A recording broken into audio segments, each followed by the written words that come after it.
Hello everyone! Let's cook tortang dilis. Ito yung paborito kong pagkain back home. But dito sa Arizona, bihira lang talaga tayong makakita ng preskong dilis guys. Kasi ito ay deserto, walang dagat. So I went to the Asian market. Tinatawag niyang Mekong Plaza.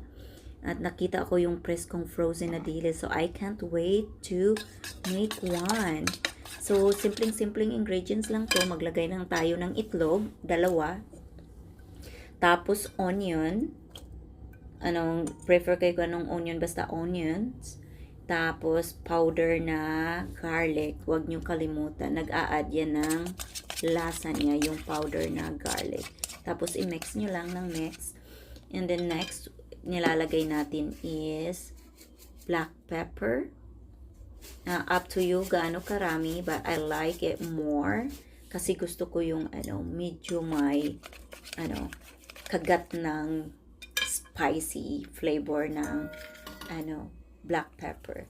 Nilagyan ko din ng very lang, a pinch of salt lang ang nilalagay ko. Not too much because I am not using a harina and cornstarch. I'm doing a crispy fry na powder.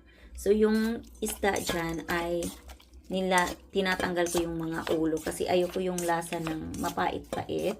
I'm not sure if you guys are the same. But gusto ko yung walang ulo kasi ayoko yung ng aftertaste na may pagkapait. So nilalagyan ko din siya ng green onions. It's add a flavor to it. So wag niyo kalimutan ng green onions.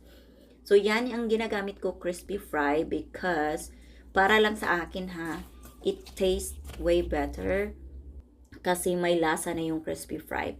Tapos pag niluluto ko yung isda, yung tortang dilis, ang crispy niya at tapos ang sarap-sarap talaga ng lasa niya na ginagamit ko yan. So since then, I've been using crispy fry na powder, hindi na yung nakasanayan natin back home na harina at tsaka cornstarch na minimix natin, 'di ba?